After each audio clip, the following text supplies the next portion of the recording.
Welcome and thank you for joining us. I'm Carrie Robinson, the Executive Director of the National Leadership Roundtable on Church Management. The Leadership Roundtable is a unique collaboration of clergy, religious, and laity, all of whom hold senior positions of executive leadership across myriad industries and sectors, and all of whom deeply love the Catholic Church. In today's episode, we will be examining practical resources developed by the Leadership Roundtable and available to all 19,000 parishes. These are resources aimed at the temporal affairs of the Church, the day-to-day management of people, facilities, and finances. Our first guest is Michael Brough, Director of Planning and Programs for the Leadership Roundtable.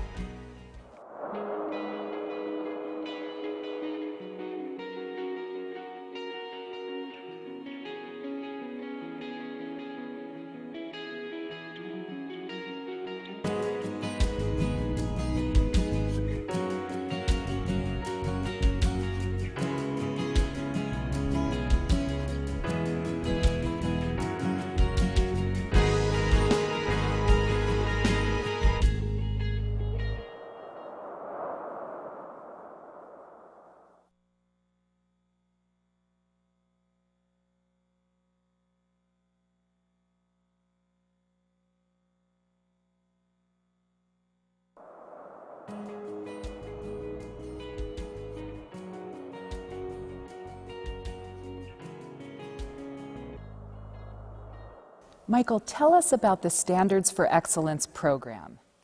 All of us are looking for our parishes to be welcoming parishes and to be very active and vibrant.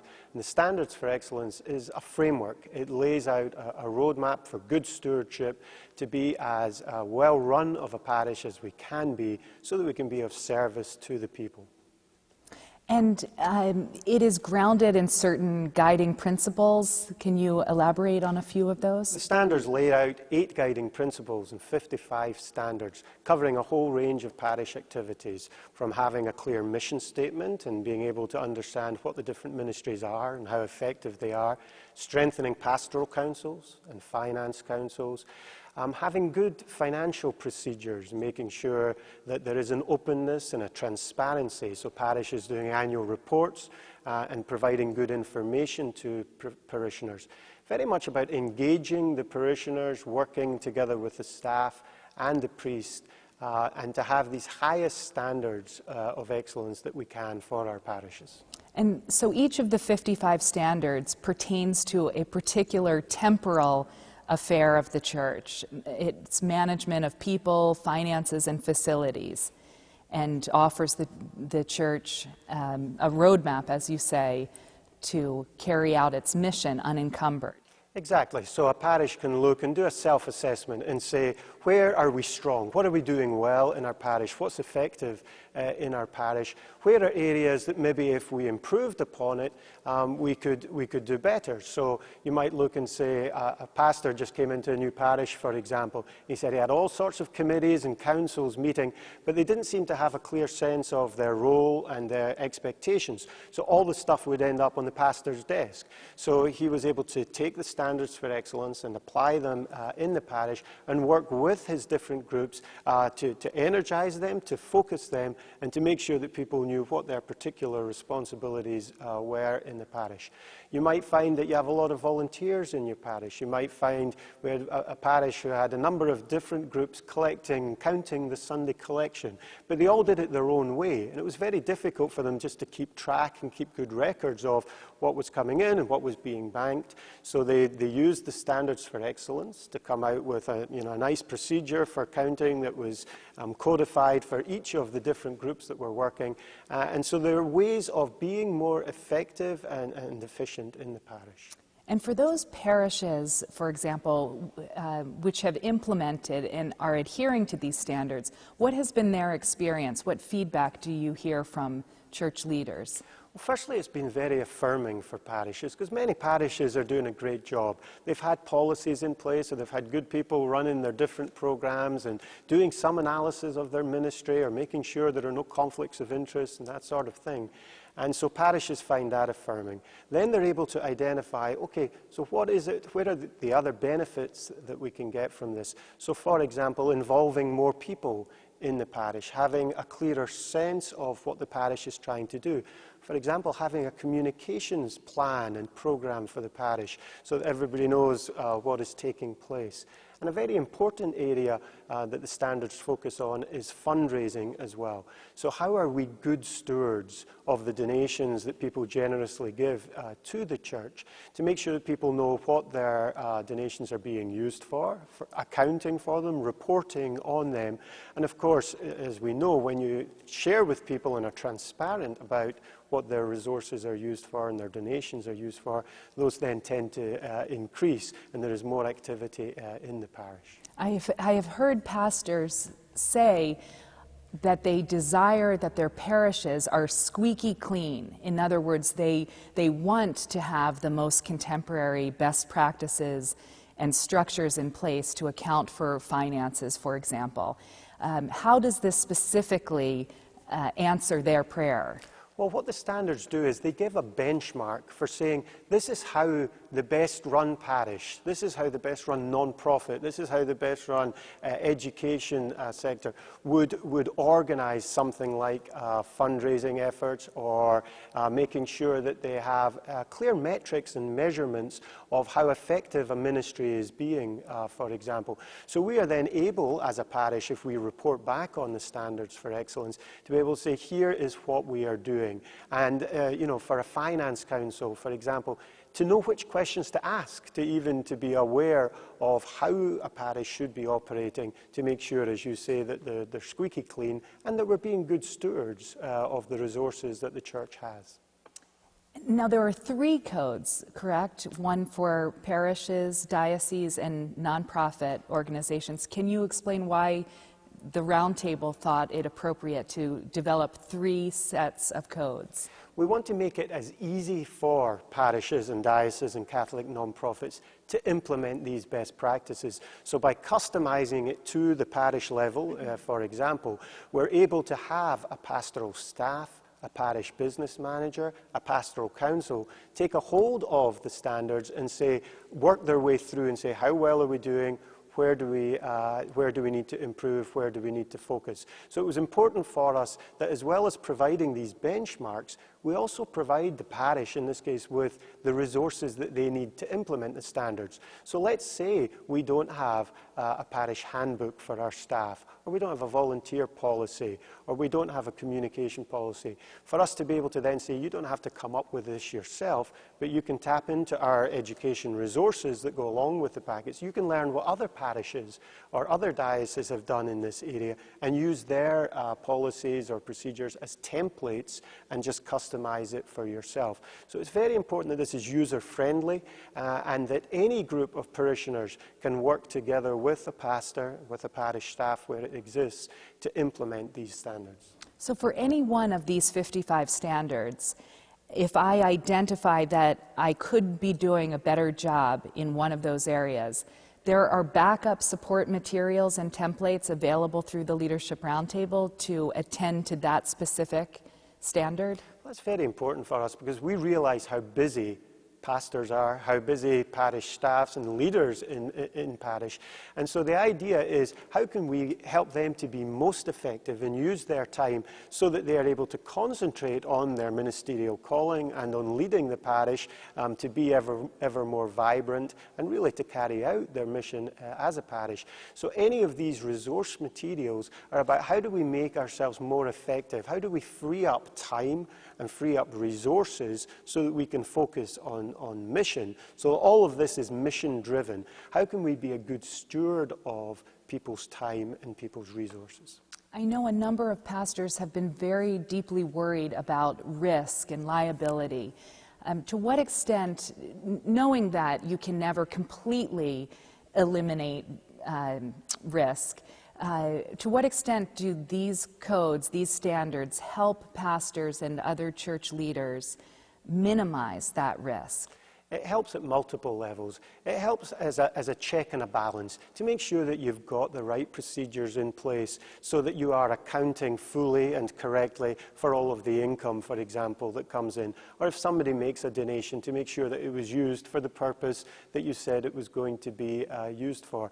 But also the fact that we have human resource needs within the church as well. It's very important that our staff are well trained, any parish staff, that they have, for example, annual reviews, and that we have a sense going forward of us having the best practices that we can, and following policies and procedures that are now accepted, not just within the church, but in the non-profit sector and society at large, where expectations are going up, and we in the church must make sure that we're responding to those expectations. Well, this sounds like a resource that every parish, every diocese, every religious community, and every Catholic nonprofit could immediately benefit from.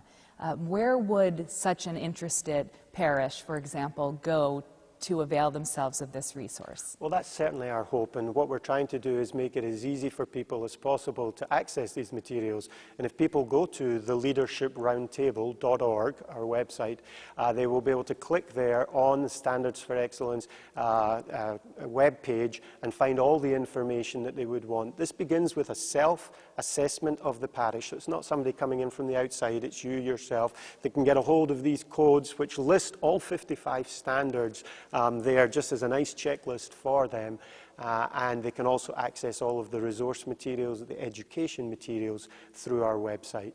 Well, fabulous. Thank you very much for being here and for offering the church such a valuable resource. Thank you.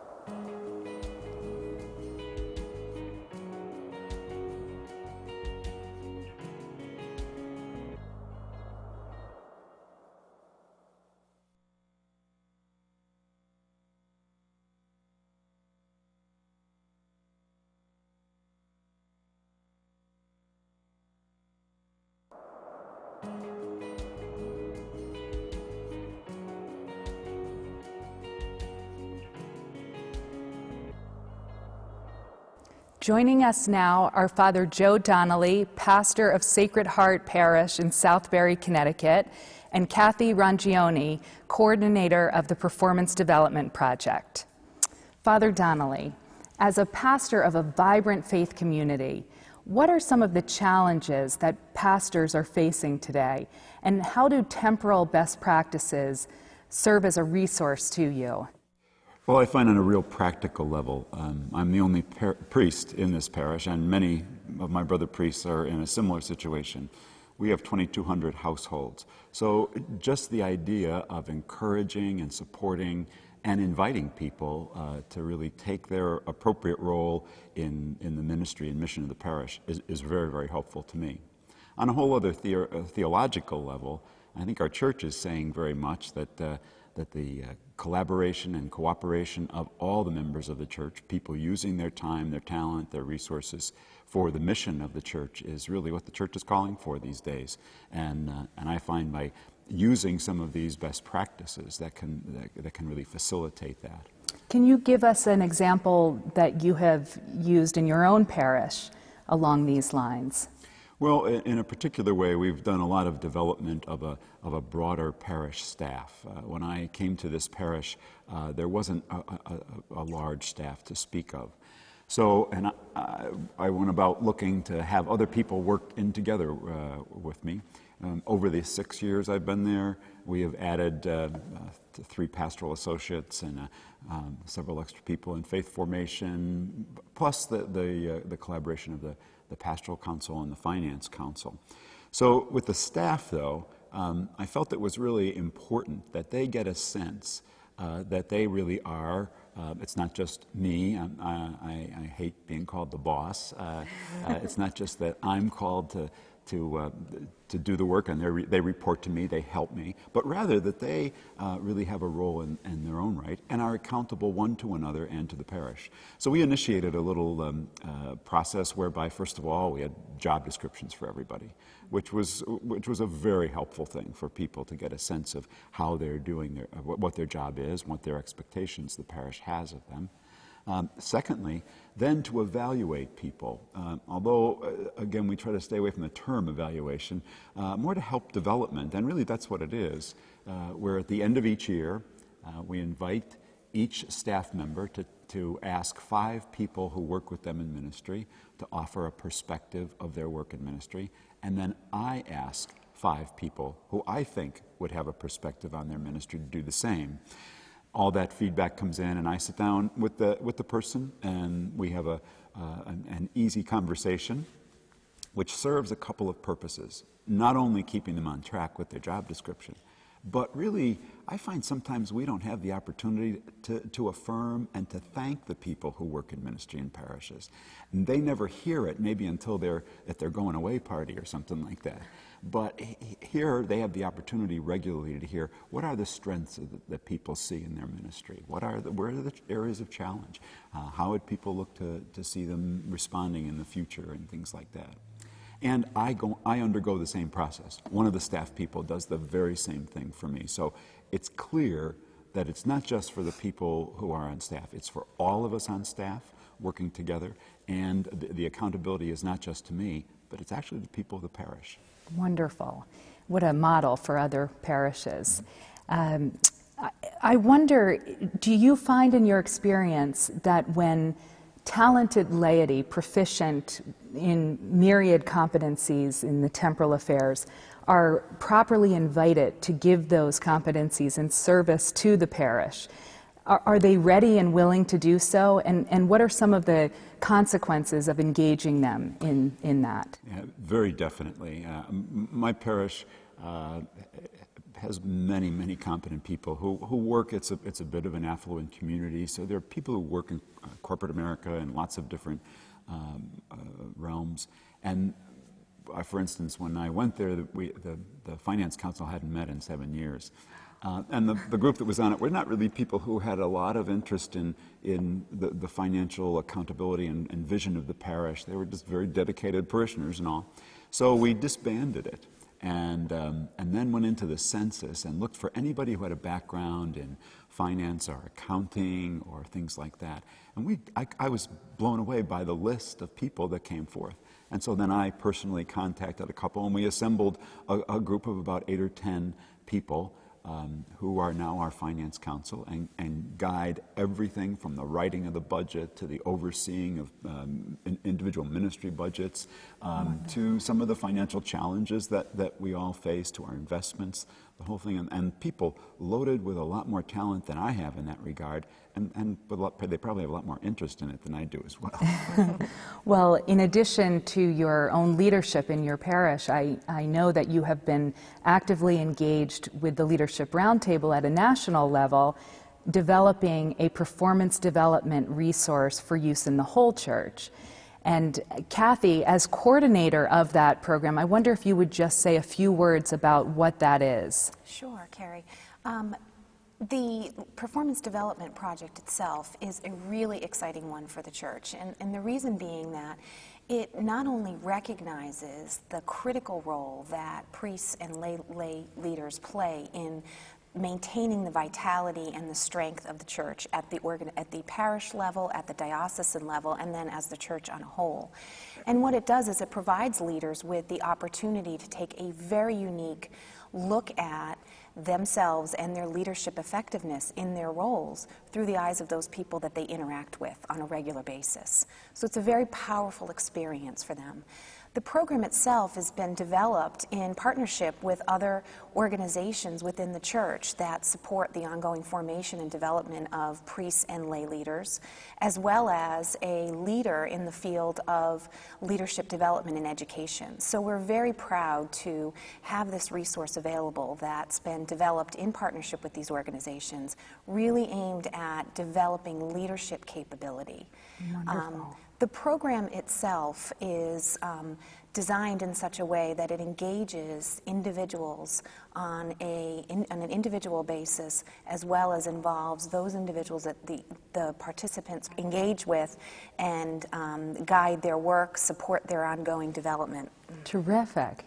I also want to ask you about the feedback that you have been getting. I know that this has already been implemented in several dioceses and in parishes. What's the reaction of people who are undergoing this performance development program?